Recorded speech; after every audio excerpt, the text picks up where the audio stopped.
सुप्रभात बच्चों, मैं आपकी हिंदी की अध्यापिका और आज हम हिंदी का पाठ 7 शुरू करने जा रहे हैं जिसका शीर्षक है सादगी।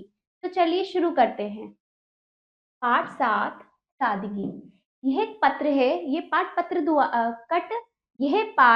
पत्र द्वारा समझाया गया है। पाठ का परिचय देते हैं।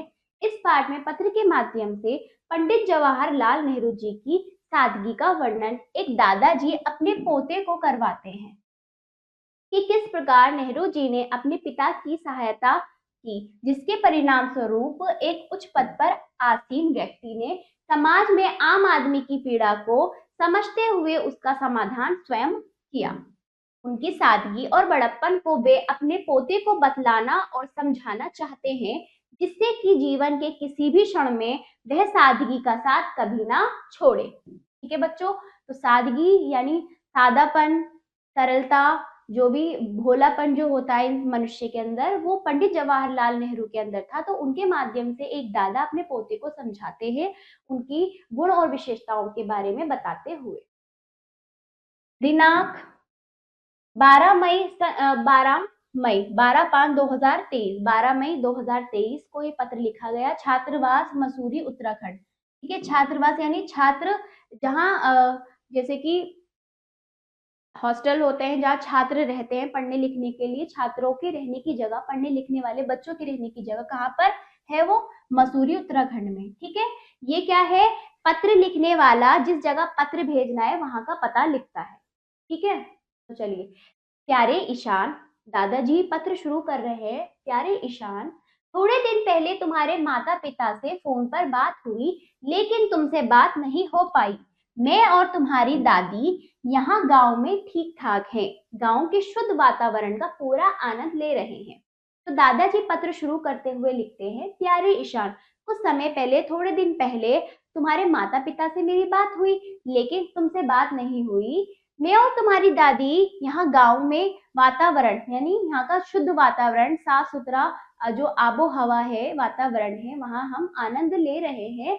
और आगे लिखते हैं, तुम्हारे पिताजी ने बताया तुम्हारे आगे की पढ़ाई अब छात्रावास में ही होगी। छात्रावास का जीवन कैसा लग रहा है? ईशान, यहाँ तुम्हें अच्छे बुरे दोनों तरह के व्यवहार वाले बच्चे मिलेंगे, किंतु तुम अपनी ईमानदारी, सादगी को सदैव ध्यान में रखना।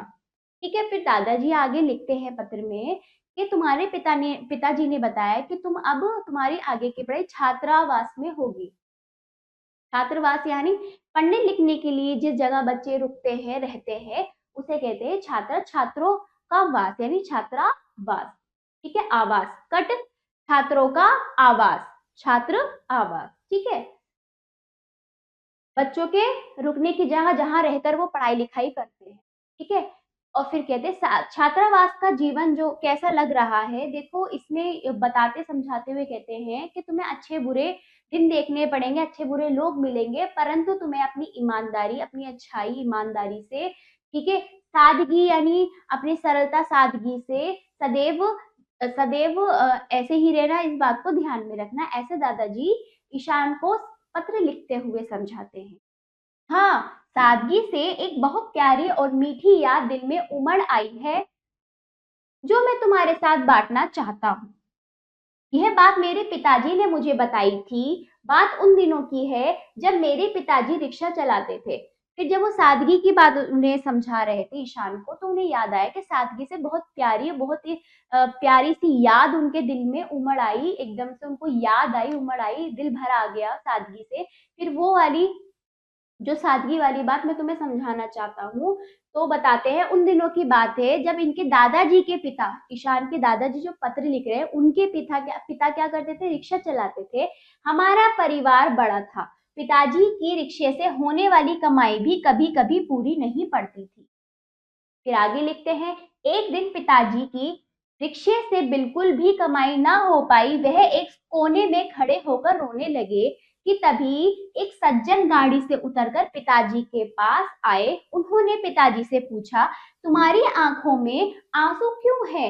एक अनजान व्यक्ति से ऐसे सहानुभूति भरे शब्द सुनकर पिताजी बोले, बाबूजी, मैं अकेले कमाने वाला हूँ। मेरे पास किराए का रिक्शा है और आज मेरी जरा भी कमाई नहीं हुई, यदि आज रिक्शा किराया नहीं दिया तो मालिक कल मुझे रिक्शा नहीं चलाने देगा। ठीक है, तो बता रहे थे कि उन दिनों की बात है जब इनके पिताजी क्या करते थे, रिक्शा चलाते थे और इनका परिवार बड़ा था। रिक्शे की कमाई से परिवार नहीं चल पा रहा था। फिर एक दिन क्या, बस जैसे जैसे तैसे काम चलता था। फिर एक दिन क्या हुआ कि एक दिन रिक्शे की बिल्कुल भी कमाई नहीं हुई। वो बहुत ज्यादा परेशान होकर एक जगह खड़े होकर रोने लगे, इनके पिताजी। ठीक है, फिर क्या हुआ, ऐसे ही जब वो रोते रहे तो एक गाड़ी से उतरकर सज्जन व्यक्ति आया। ठीक है, तो एक भला व्यक्ति गाड़ी से उतरकर उनसे प्रश्न करने लगा कि तुम्हारे आंखों में आंसू क्यों हैं? एक अनजान व्यक्ति की सहानुभूति, यानी उससे जो सहानुभूति महसूस हुई, ये बोलकर फिर वो भी कहने लगा कि बाबूजी, अकेला कमाने वाला हूँ, मेरे पास किराए के रिक्शे के पैसे नहीं है।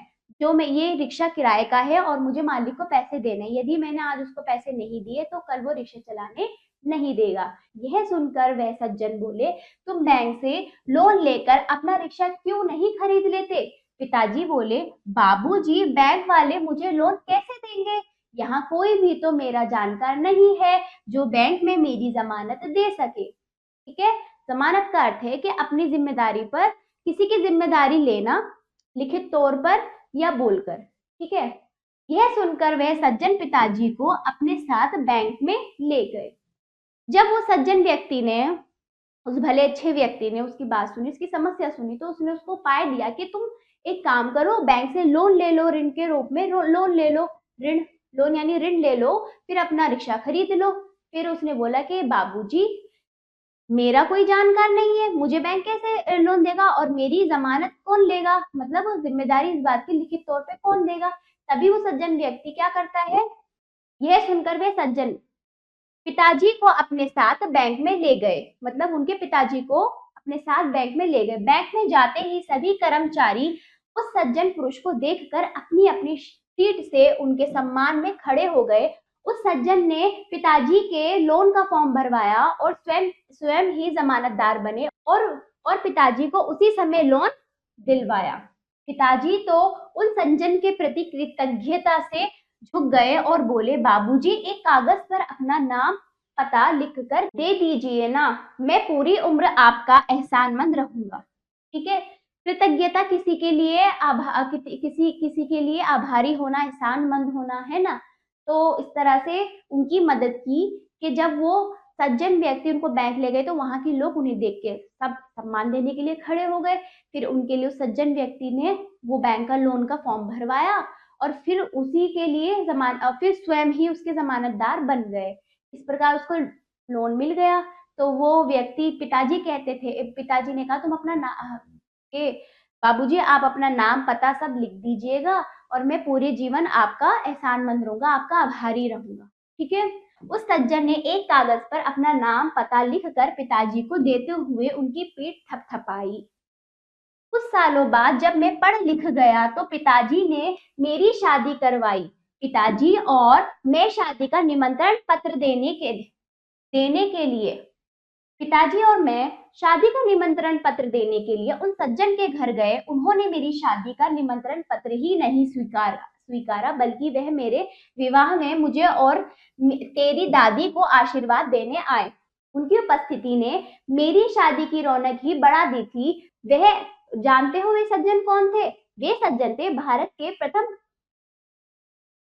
के प्रथम प्रधानमंत्री पंडित जवाहरलाल नेहरू। ठीक है, तो जैसे ही मैं बड़ा हुआ तो पिताजी और मैं उनके घर गए, आगे लिखते हैं, तो हमने निमंत्रण पत्र दिया उनको, उन्होंने स्वीकारा ही नहीं। केवल उन्होंने निमंत्रण पत्र नहीं स्वीकारा बल्कि वो मेरे विवाह में, मेरी शादी में आशीर्वाद देने के लिए आए। उनके आने से शादी में हलचल मच गई, मतलब बहुत रौनक हो गई, बहुत शोभा बढ़ गई शादी की।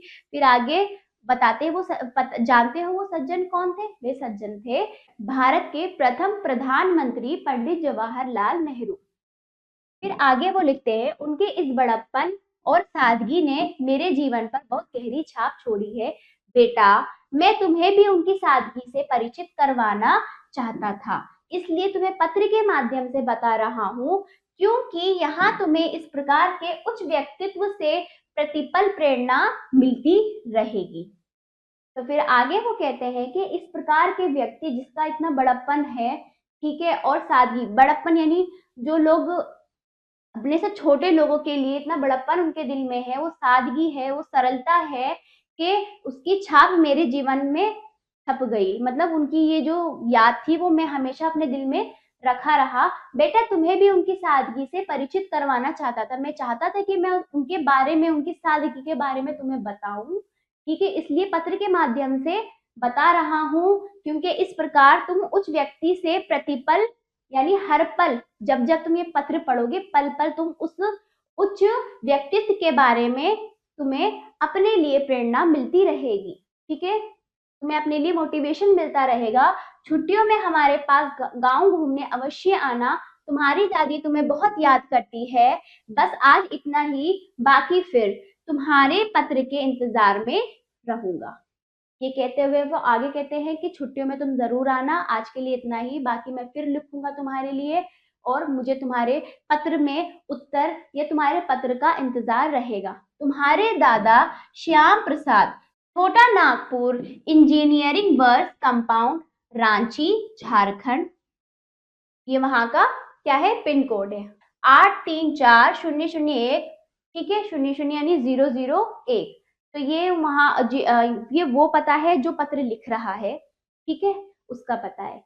तो ये पाठ यहीं पर समाप्त होता है। चलिए पाठ का भाव देख लेते हैं। प्रस्तुत पाठ का भाव यही है कि मनुष्य को आम आदमी की पीड़ा को अपनी पीड़ा समझकर कार्य करना चाहिए। भले ही वे लोकप्रियता के शिखर पर पहुंच जाए, परंतु उसके पश्चात भी उसे जनता से जुड़ा रहना चाहिए। जिस प्रकार पंडित जवाहरलाल नेहरू हमारे भारत के प्रथम प्रधानमंत्री रहे, उन्होंने अपने से छोटे लोगों की समस्या को अपनी समस्या समझकर समाधान किया, ठीक है, चाहे वो कितना भी। इस प्रकार इस पाठ से हमें समझाया गया।